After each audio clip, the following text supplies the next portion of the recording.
મહેસાણામાં કોંગ્રેસ દ્વારા મનરેગા યોજનાનું નામ બદલવાના વિરોધમાં ધરણા પ્રદર્શન કરવામાં આવ્યું. કોંગ્રેસ કાર્યકરોએ મનરેગા યોજનાનું નામ બદલવામાં આવતા સરકારના નિર્ણય સામે કડક વિરોધ નોંધાવ્યો હતો.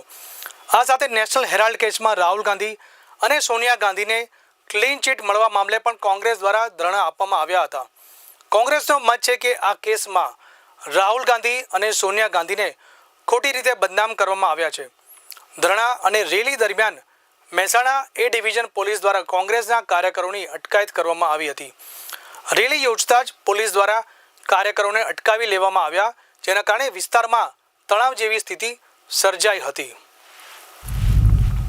काटे जा रहे हैं, ऐसे लोग अपनी आस्था दिखा रहे हैं. जो थर्ड पार्टी है वो आकर लोगों को बरगरा रही है और कांग्रेस पार्टी का वोट शेयर जा रहा है. अगर आप मेरी बात पे विश्वास करेंगे तो आज गुजरात में 40% वोट पे कांग्रेस पार्टी खड़ी, जो कम नहीं होता है.